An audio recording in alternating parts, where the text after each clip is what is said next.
Citations Rangers, General Bradley 101 back again with some more lore. And today's video, boys and girls, we're back where people get wrong about X series. And today we're covering a big one and one that strikes a little close to home. Because today, ladies and gentlemen, we're talking about the Ultramarines. And what exactly people get wrong about everyone's favorite love to hate Blueberry Boys. So strap in and buckle up and let's get crackin' on with today's video. But before we can begin in earnest, TLDR time. The 13th Legion Ultramarines originated like all Space Marine legions on Terra, but before they were known as the Ultramarines, which they are called for they bear the mark of the Ultramar and the Ultra Segmentum. Fun fact, the word Ultramar does not descend from the term known as Ultra, or rather it came about from an old term that existed circa the 18th century. An Ultramar refers to the realm outside of an initial home polity, i.e. for the British Empire, its home island would be the Great British Isles. Everything else that was part of their empire was the Ultramar, because it was separated by a sea, there was no land connection. So India, Australia, Canada, America, those were the Ultramar of Great Britain. Hence why Ultramar is called Ultramar, because it's the Ultramar of the Imperium, because it's separated by a big heckin' chunkin' worth of space, but it's still part of the Empire. Anyway, before they were known as the Ultramarines, they bore the title of the Warborn, specifically because the aspirants of the Ultramarines were taken from those who were orphaned by the Wars of Reunification. Basically, all the war orphans that had no one left to go to, the 13th Legion took them and inducted them into the Legion proper. And they continued to serve admirably throughout the entirety of the Great Crusade. And they were one of the more prominent legions in that they were able to grow relatively quickly. Due to the nature of Ultramarine genes, it was pretty stable. And the fact that the Ultramarines operated in tactics that were meant to limit casualties while inflicting as much damage as possible. Maintaining a strong core of veterans as well as having a high retention rate among the soldiers was very important to the 13th Legion. All these together meant that they did pretty well. Of course, they did indeed have their major defeats, and it would be under the hands of a vicious alien Xenos that would render the Legion very shooketh, as it would have killed their chapter master and wiped out a good chunk of their men, and this would be a shadow that would hang over the Legion, until they would be reunited with Bobby G. Rabute Gilliman, known as the first consul of Macragge, landed on the world of Macragge, which is essentially basically the Roman Empire, which was actually technically the Roman Republic during the whole Roman Civil War. However, instead of turning it into an empire, Gilliman turned it into a republic, because his dad, Conor, the bloody Chad, I'll make a video about him later this week because goddamn that man, instilled in him the virtues of being a true leader and a good man. So Gilliman was able to establish Ultramar as a prominent empire, and when he got hold of the 13th, he was able to find said Xenos and absolutely destroy them utterly, removing the cloud and the stain of his legion's honor, and reinvigorating his boys. From there, the Ultramarines would continue, and they would be one of the fastest growing, most efficient legions. So much so that even the Emperor himself would consider them the ideal legion. Of course, all of this would come to a head during the Heresy, as with the betrayal of Calth and the Ultramarines losing about 60% of their forces and throughout the Heresy getting absolutely wrecked. They went from being one of the largest legions to still being the largest legion, ironically, but they had lost about 80% of their legion throughout the entirety of the Heresy, so they were hurting to say the least. They also have the privilege of being one of the few legions that have their Primarchs back in Warhammer 40k currently. As with the 13th Black Crusade, as well as the return of the Era Indomitus, Gilliman would be revived, and he would continue to lead the Imperium and the Ultramarines as Lord Regent, establishing the Ultramar Empire proper. And that's basically up the TLDR right now. Gilliman and his boys are fighting back the evil, trying to restore the Imperium as well as Ultramar, and only time will tell to see if the Lord of Macragge can indeed restore the entirety of the Imperium. But that's the TLDR out of the way. Now, let me answer this question. What do people get wrong about the Ultramarines? And what they get wrong is that the Ultramarines are actually the best. Now hold on before you get your picks, forge, and your torches and all that. Now relax here. I ain't saying that just because I'm an Ultramarine fan, which I most definitely am, there is a reason to this madness. Now when I say they're the best legion, I don't mean in terms of combat capability, I don't mean in terms of aesthetics, I don't mean in any of that subjective stuff. What I mean is that the Ultramarines objectively are the best legion for when it comes to building and maintaining an empire. The Imperium was not meant to be a war state. Eventually, it was supposed to transition into a peaceful state. We know that a lot of Space Marines would struggle with this. Some legions, however, would embrace this, such as the Blood Angels as well as the Thousand Sons, who encouraged their Marines to really look into themselves and develop hobbies as well as other traits and skills that could be utilized in a non-war scenario. You also have legions like the Salamanders as well as the Alpha Legion, who really went into leaning heavily into getting humans, normal to humans, to help them and engage with them in their own specific tactics. They were used to working with people, which is something that would be incredibly common if the Imperium entered a peacetime. Yet, a legion that does both of these things significantly better than any other, and that hardly gets any credit in this, is the Ultramarines. The Ultramarines are one of, if not the greatest legion when it comes to working with mortal humans, because Ultramarines are inherently intricated into the Ultramarine system. For those who don't know, the Ultramarines follow very much the Roman style of the Republic, i.e. every general was a senator and every senator was a general. Now that's a bit of an exaggeration, I don't mean it literally, but it goes to show you that every single Ultramarine was not only a warrior, he was also an administrator. We have notable accounts of Ultramarines serving as governors and judges as well as other governmental and bureaucratic officials on the plans of Ultramar. In fact, it was part of the training. Guilliman made his men warriors, but he also made them statesmen. Statecraft and warcraft were seen as one and the same. Again, to quote von Clausewitz, war is politics by any other means. And that's something that Guilliman understood better than any other of his brothers. Of all his brothers, Guilliman is the statesman. He is a ruler, he is a leader. Now whilst you may say yes, the Lion may be a better military leader, you may say that Sanguinius or Vulcan are better in-person leaders. When it comes to actually ruling a government and being in charge of a head of state, Guilliman is, without a shred of a doubt, the best of all his brothers. There is no other Primarch who is better at leading a government than Guilliman. That's par in his course. He's an administrator. He's meant for it. It's his literal Primarch power. And people always joke about, Guilliman's Primarch power is being good at Excel. And yeah, that is true to a certain extent, but you guys don't understand it. Being able to manage literal millions, billions, trillions of men and material at the drop of a hat, that is beyond difficult. We talk about, our current government is pretty shit, this government here is shit. You need to understand, there are tens of thousands of people trying to work on realms that have millions, and it's still fucked. Guilliman is one man who by himself can easily manage millions on his own. That level of administrative, that level of understanding, that level of bureaucratic skill and efficiency that Guilliman possesses is beyond superhuman. Don't sleep on that. And that is with the whole thing about the Ultramarines. If you want to build an actual, honest-to-God, good society, a proper realm that will last, to have a good, efficient government that isn't shit or corrupt, you need the Ultramarines. They are the best at creating a long-lasting empire. Every other legion has an aspect of them that just makes them the best. But with the Ultramarines, it's arguably the most important, because when it comes to warfare will come and go. But what you need are periods of stability to build up that force. You need people who are able to transform raw materials into processed goods. You need people who can take resources and use them correctly, and more importantly, efficiently. The Ultramarines are the only legion that could do that. You take a look at other notable legions who built up empires who were known for being efficient. Classic example being the Iron Warriors. The Iron Warriors are very efficient and they know how to use resources, but their whole thing is about siege warfare. They're so one-track minded, so incredibly and utterly devoted onto one singular goal, and so brutally beaten, not only by their Primarch but the Imperium as a whole, they don't have the eye for future planning. And there's a very big difference between doing something to the best of your abilities and doing something just to get it done. The Ultramarines are a legion that understand that for someone to thrive, they need to have every aspect covered. They understand the big picture, the true scope of it, the totality of it. And we see this in all media that they're in.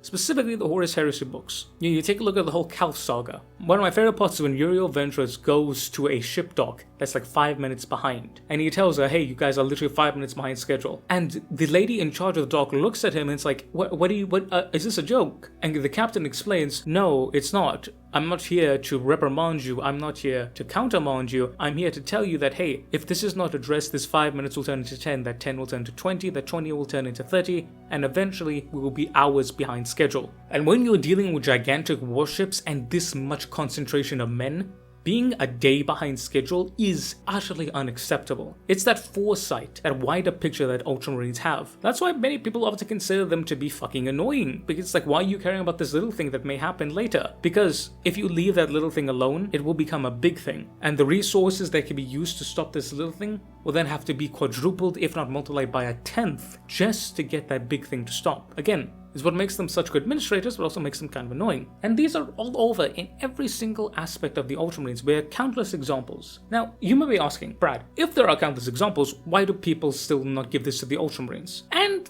that's because I have to address the elephant in the room. There is a meme that Ultramarines are not liked, and that is partly the case because of a certain chap. For those of you who are a bit younger into the hobby, who are a bit newer, firstly, hi, hello, welcome, how you doing? Secondly, you may have heard of a chap by the name of Matthew Ward, commonly known as Matt Ward, or that motherfucker Matt. You see, he was an author for GW, and he wrote a couple codexes in the 5th or 6th edition, I think. Particularly, he wrote the Space Marine Codex. And he took some artistic liberties, and before I continue any further, I want to make this very clear and very well known. The man made a mistake.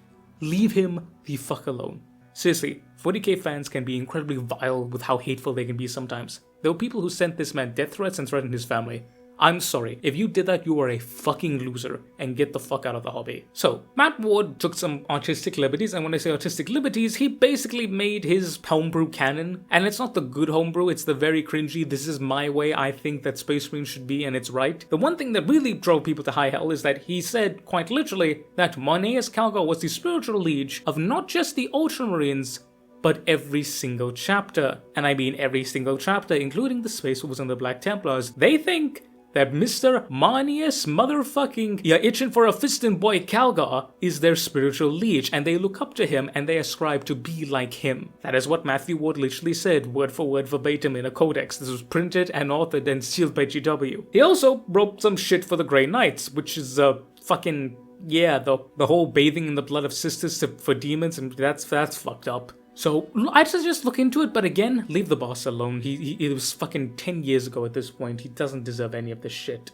So, that was part of the case, but basically, that would follow a trend with the Ultramarines being basically Mary Sue's. We have accounts of Ultramarines, mainly Marneus Calgar, and of course, Mr. Cato, I am Cato Sicarius, who doing some crazy shit. Another really incident that happened is that Marneus Calgar apparently lifted up a Necron obelisk and used it to beat a Necron lord to death, which is fucking metal but also fucking impossible. There was this period in which Ultramarines were championed as the perfect Space Marine. Not to mention, they were in every video game, they were in every aspect and every promotional feature. Not to mention, the Ultramarine color scheme and the Ultramarines of themselves are the poster boys because it's a really simple color scheme. Blue with a little bit of gold. None of those colors are hard to paint. So they are the poster child of Space Marines. Combine that with the fact that in their lore they never lost, they were super great, always amazing, and you know the literal codex saying that every Space Marine wants to be like an Ultramarine. In addition with the fact that what made them so unique is that their Roman heraldry and their Roman heritage was completely forgotten by Matthew Ward. Anything Roman about the Ultramarines completely went away during that period. They were no longer the war-born warrior kings of Macrank, heirs of the first consul.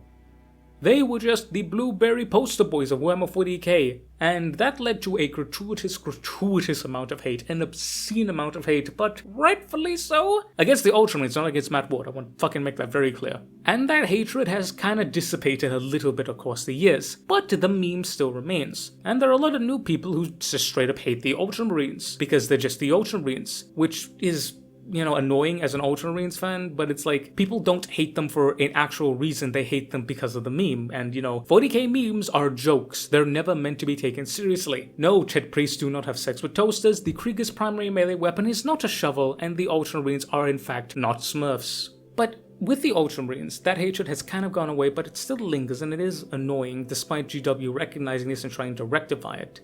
But it's the case of the Ultramarines are supposed to be the most effective legion in terms of world building. They are the best legion that you want. If you had to pick any legion to transfer into our current day and age, the Ultramarines would be the best choice. But granted, any Space Marine legion in our choice would probably end poorly given the whole, you know, death to everyone who isn't like us policy. But if you had to pick one, the Ultramarines would be the best. Because they can build a stable realm. They know how to interact with people. And whilst they may not have the loving, caring gentleness of the salamanders or the angelic etherealness of the blood angels, they have the understanding to get shit done. They know people. They understand life. They get it. They're able to work in a realm. They can create something that would last. They are the best legion for when it comes to building something and for keeping it. There's a reason why Ultramar has lasted for over 10,000 years. Yet, because of the obscene hatred that many people still have for them, for the fact that they don't see them as what they are, that being a pseudo-Roman world builders, empire, statescraftsmen, city builders, They're just seen as, common ordinary blueberry grunts. And that hatred has stripped people away from them. And GW is partly to blame for this because, as I mentioned, they really steered away from the whole Romano aspect of the Ultramarines, something that was really big on them. Is they're supposed to be Roman not only in how they dress and how they look, but also how they act. The idea of building up roads, the idea of military and civilian being relatively closely intertwined, the idea of a senate, the idea of a legion. That is what the Ultramarines are supposed to be. That idea of the Romans were a preeminent power. They were meant to be the most efficient of all people. And the Ultramarines take that to heart. But that's lost. And again, it's lost not because it was literally changed. It was more so of we accidentally fell into this. And it's a terrible shame. It's a terrible, terrible, terrible shame. Because people talk about, oh, hey Brad, maybe they were supposed to change this over the 10,000 years, and that's not what the change is supposed to be. The change is the Ultramarines going from an incredibly practical legion, an incredibly flexible legion, to their strict, dogmatic adherence to the Codex Astartes. Marnius Gallagher essentially becoming a spiritual liege, and the Codex being a Bible. That is where they fucked up. Because they lost their Bobby G, so what did they do?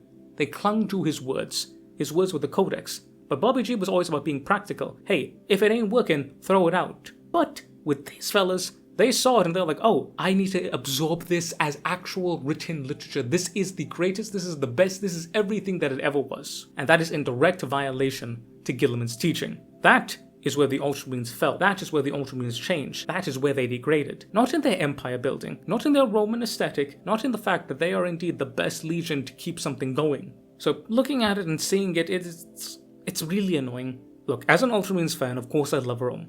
But more than that, I love the Ultramarines because they represent a stable force. In the world of Warhammer 40k, in the grim darkness of the far future, stability is non-existent. The Ultramarines represent that. They represent the core aspect of what the empire of humanity was supposed to be, of what Ultramar was supposed to be, of what Guilliman, and to a lesser extent the Emperor, wanted. Stability for humanity. Not exactly perfect utopian living or anything, but stability. What Guilliman wanted to teach the Ultramarines was how to build a society, how to build a thriving good realm. And again, that's because of Conan and what his father taught him. If you guys haven't read it, I highly recommend reading some of the Guilliman books, from the Heresy that is. Like, the new ones are good, but if you want to really understand what made Guilliman who he is, read his Primarch book. The way that Kono teaches him, the analogy that he gives with the coin, about how so long as Macragge exists, he, as well as everyone else who came before him, will exist, even if they have long since died.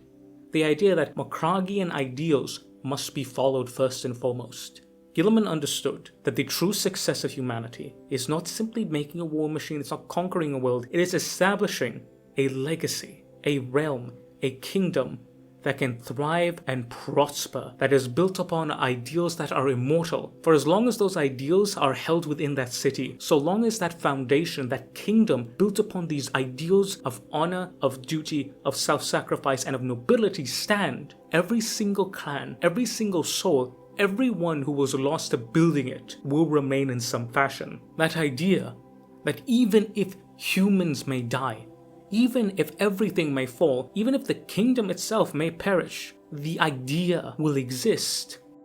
For there was once a dream called Rome, a dream called Ultramar, the idea of a good kingdom run by good men for the benefit of all, based on equality, democracy, and strength. That is what the Ultramarines were.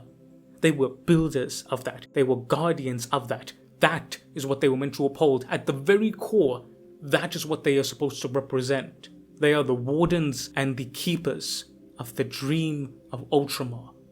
The dream of not a perfect world, but a good world, a just world, a pragmatic world, a pragmatic empire. That is what the Ultramarines are. That is what they are supposed to be. And when you look at it, and when you realize that, hey, this legion is dedicated to building a better humanity. And when you understand in that context, of course they would be the best legion, period. Because not only are they amazing at fighting, people don't give the Ultramarines enough credit. They fuck shit up. Alright, look in the Heresy. Ultramarines can fuck you up properly. But more than that, it's the idea that they're not only a pure military strength. They have military strength and they're not afraid to use it, but more so, they understand that that is only a means to an end.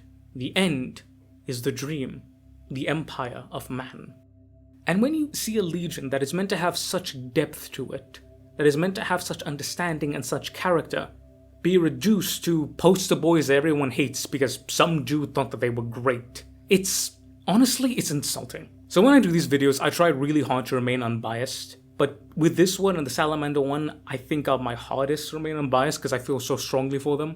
But to see a legion like the Ultramarines, a legion that is meant to be one of the most in-depth and to have the most purpose in all of 40k, be reduced by the wider fandom to simply just Lamau Blueberry men, it does feel insulting. It really does feel insulting, and it feels like a true disservice to the legion, especially for what they're meant to represent. Now, you can make the argument that, oh no, this is 40k and that's meant to happen. And normally I'd say, okay, I give you the benefit of the doubt, maybe you're right. But considering that we know for a fact what happened with Matt Ward and GW during that period with the Ultramarines and how they specifically changed them in that period, that argument is null and void. This was not a meant change, it was not an organic change, it was something that just happened and GW rolled with it. But all in all, when you next think of the Ultramarines, remember, the idea of them being blueberry men, the idea of being smurfs, them being perfect, them being poster boys, that is not what they are supposed to be.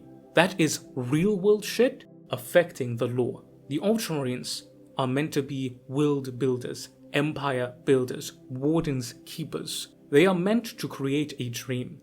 The dream of Macragge. The dream of a realm in which it is not perfect, but it is good. Where men stand as equals, side by one another, embracing strife, and despite all the cruelty and indifference, despite the hatred they may have for each other, or the indifferences, the arguments, they still stand for Macragge. Because at the end of the day, when push comes to shove, true men of the Empire, true men of humanity, will not choose their own goals, their own selfish ambitions over the Empire. For the Empire is all. It is those past, those present, and most importantly, those in the future. So long as the Empire stands, all will stand too. But the Empire must stand as it was meant to be by those when it was written. If any corruption or calamity befalls it, it is the duty of those in the present to preserve the teachings of the past, to ensure it may be learned by those to come in the future. The Ultramarines represent stability, and the willingness to sacrifice everything to maintain that stability. That is what they are. That is what they represent. And that is what people get wrong about the Ultramarines. When it comes to building a world, building a realm, building a legacy, building humanity, they are without a doubt the best Space Marine Legion. And I'm goddamn tired of people saying that they're not. But yeah, let me know what you guys think down below. Did you guys always know about this aspect of the Ultramarines? I imagine that people who read the Heresy and who really went into books like Betrayer, Know No Fear, Honor the Dead, etc., they really understood the character of the Ultramarines. But I feel like most people haven't really read those books specifically. And also, I feel like the idea of memes has really hurt the community. I may do another video about that later. But I want to know what you guys think. What do you guys think about the Ultramarines? Do you have a newfound favorite love of your blueberry boys? Or do you still think they're just a bit meh? But whether or not you love them or hate them, you gotta respect them for what they do. They are indeed the best administrators.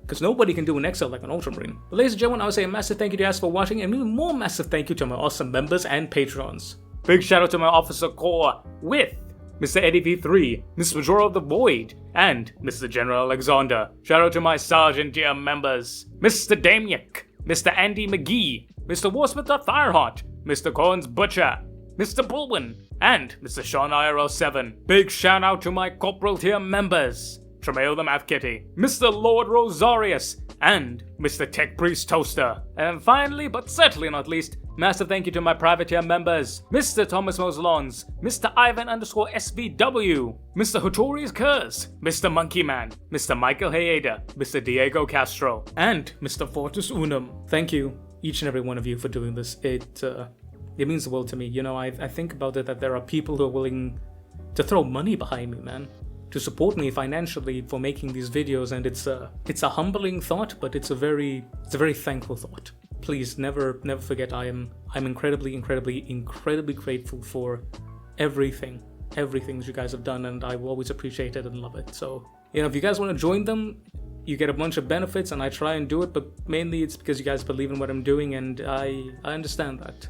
So, thank you. All of you. Fucking love you guys, man.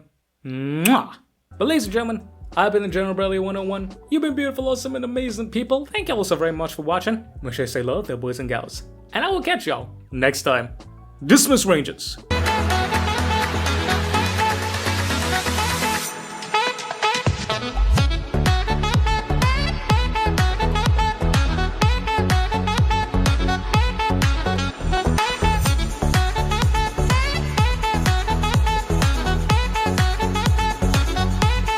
Ooh, I'm gonna make some people mad with this one today. Fucking Copenhagen, motherfucker, my Primarch's alive and kicking.